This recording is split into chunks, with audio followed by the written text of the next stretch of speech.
September 18th, Ezekiel 46 through 48. Ezekiel 46. This is what the Sovereign Lord says. The gate of the inner court facing east is to be shut on the 6 working days, but on the Sabbath day and on the day of the new moon it is to be opened. The prince is to enter from the outside through the portico of the gateway and stand by the gatepost. The priests are to sacrifice his burnt offering and his fellowship offerings. He is to bow down and worship at the threshold of the gateway and then go out. But the gate will not be shut until evening. On the Sabbaths and new moons, the people of the land are to worship in the presence of the Lord at the entrance of the gate of that gateway. The burnt offering the prince brings to the Lord on the Sabbath day is to be 6 male lambs and a ram, all without defect. The grain offering given with the ram is to be an ephah, and the grain offering with the lambs is to be as much as he pleases, along with a hin of olive oil for each ephah. On the day of the new moon, he is to offer a young bull, 6 lambs and a ram, all without defect. He is to provide as a grain offering 1 ephah with the bull, 1 ephah with the ram, and with the lambs as much as he wants to give, along with a hin of oil for each ephah.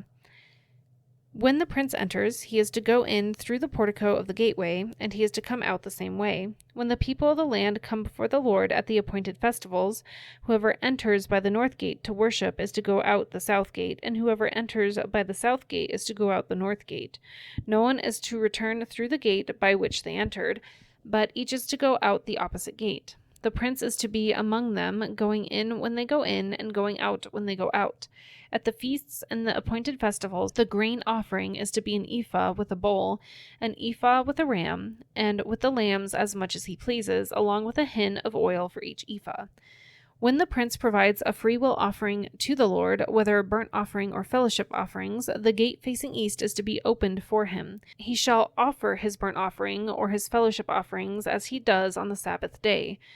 Then he shall go out, and after he is gone out, the gate will be shut. Every day you are to provide a year-old lamb without defect for a burnt offering to the Lord. Morning by morning you shall provide it. You are also to provide with it morning by morning a grain offering, consisting of 1/6 of an ephah with 1/3 of a hin of oil to moisten the flour.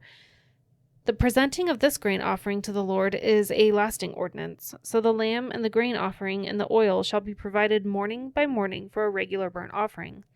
This is what the Sovereign Lord says. If the prince makes a gift from his inheritance to one of his sons, it will also belong to his descendants. It is to be their property by inheritance. If, however, he makes a gift from his inheritance to one of his servants, the servant may keep it until the year of freedom.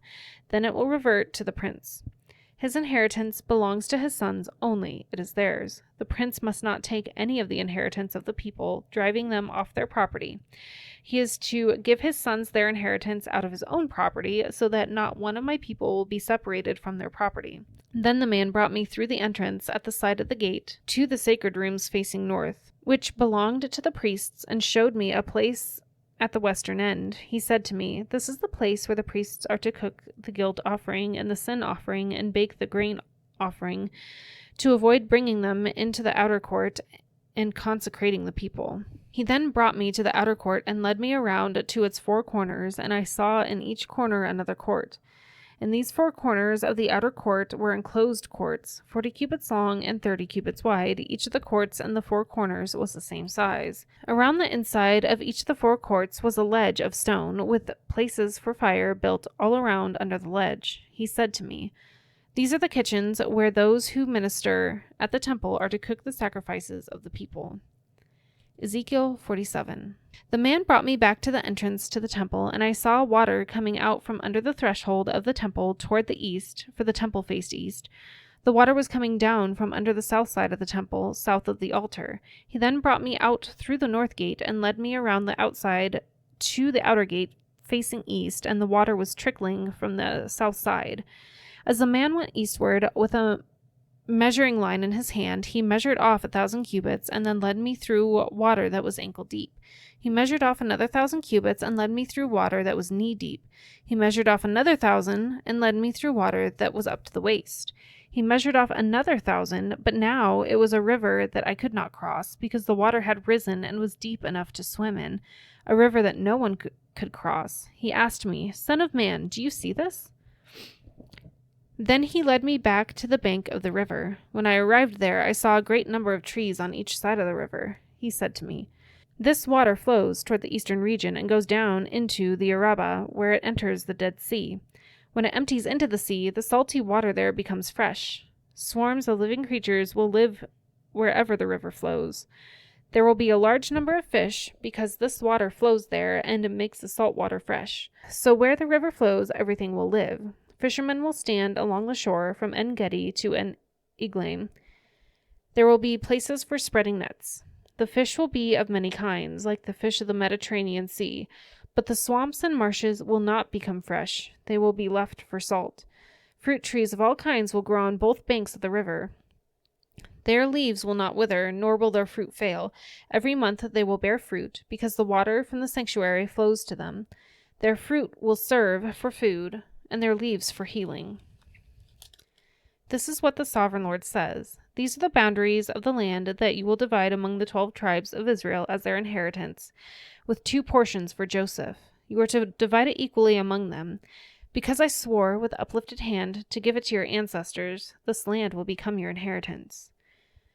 This is to be the boundary of the land. On the north side it will run from the Mediterranean Sea by the Hethlon road past Lebo Hamath to Zedad, Berothah, and Sibraim, which lies on the border between Damascus and Hamath, as far as Hazer Hittikon, which is on the border of Haran.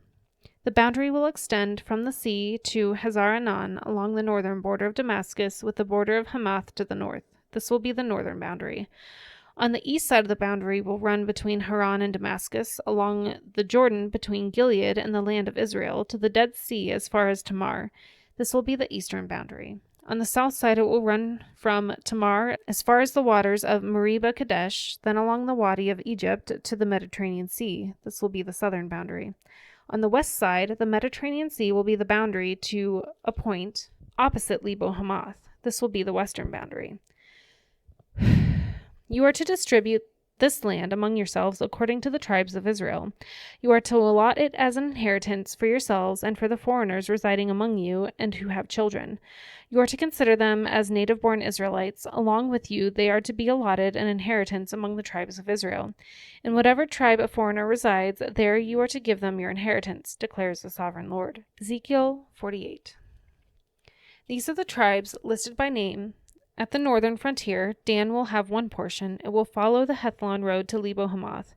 Hazar-Anan and the northern border of Damascus next to Hamath will be part of its border from the east side to the west side. Asher will have 1 portion. It will border the territory of Dan from east to west. Naphtali will have 1 portion. It will border the territory of Asher from east to west. Manasseh will have 1 portion. It will border the territory of Naphtali from east to west. Ephraim will have 1 portion. It will border the territory of Manasseh from east to west. Reuben will have 1 portion. It will border the territory of Ephraim from east to west. Judah will have 1 portion. It will border the territory of Reuben from east to west. Bordering the territory of Judah from east to west will be the portion you are to present as a special gift. It will be 25,000 cubits wide, and its length from east to west will equal 1 of the tribal portions. The sanctuary will be in the center of it. The special portion you are to offer to the Lord will be 25,000 cubits long and 10,000 cubits wide. This will be the sacred portion for the priests. It will be 25,000 cubits long on the north side, 10,000 cubits wide on the west side, 10,000 cubits wide on the east side, and 25,000 cubits long on the south side. In the center of it will be the sanctuary of the Lord. This will be for the consecrated priests, the Zedekites, who are faithful in serving me and did not go astray as the Levites did when the Israelites went astray. It will be a special gift to them from the sacred portion of the land, a most holy portion, bordering the territory of the Levites. Along the territory of the priests, the Levites will have an allotment, 25,000 cubits long and 10,000 cubits wide. Its total length will be 25,000 cubits and its width 10,000 cubits. They must not sell or exchange any of it.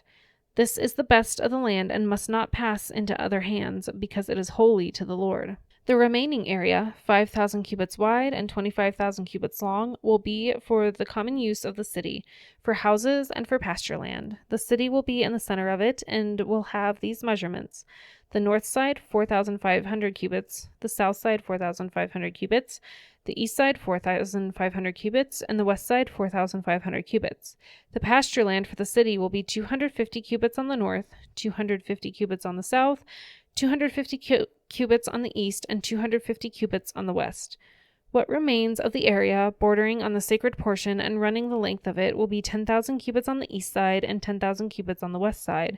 Its produce will supply food for the workers of the city. The workers from the city who farm it will come from all the tribes of Israel. The entire portion will be a square, 25,000 cubits on each side. As a special gift, you will set aside the sacred portion along with the property of the city. What remains on both sides of the area formed by the sacred portion and the property of the city will belong to the prince. It will extend eastward from the 25,000 cubits of the sacred portion to the eastern border, and western from the 25,000 cubits to the western border. Both these areas running the length of the tribal portions will belong to the prince, and the sacred portion with the temple sanctuary will be in the center of them. So the property of the Levites and the property of the city will lie in the center of the area that belongs to the prince. The area belonging to the prince will lie between the border of Judah and the border of Benjamin. As for the rest of the tribes, Benjamin will have one portion. It will extend from the east to the west side. Simeon will have one portion. It will border the territory of Benjamin from east to west. Issachar will have one portion. It will border the territory of Simeon from east to west. Zebulun will have one portion. It will border the territory of Issachar from east to west. Gad will have one portion. It will border the territory of Zebulun from east to west. The southern boundary of Gad will run south from Tamar to the waters of Meribah, Kadesh, then along the Wadi of Egypt to the Mediterranean Sea. This is the land you are to allot as an inheritance to the tribe of Israel, and these will be their portions, declares the sovereign Lord. These will be the exits of the city. Beginning on the north side, which is 4,500 cubits long, the gates of the city will be named after the tribes of Israel. The three gates on the north side will be the gate of Reuben, the gate of Judah, and the gate of Levi. On the east side, which is 4,000 cubits long, will be three gates: the gate of Joseph, the gate of Benjamin, and the gate of Dan. On the south side, which measures 4,500 cubits, will be three gates: the gate of Simeon, the gate of Issachar, and the gate of Zebulun. On the west side, which is 4,500 cubits long, will be three gates: the gate of Gad, the gate of Asher, and the gate of Naphtali. The distance all around will be 18,000 cubits, and the name of the city from that time on will be, "The Lord is there."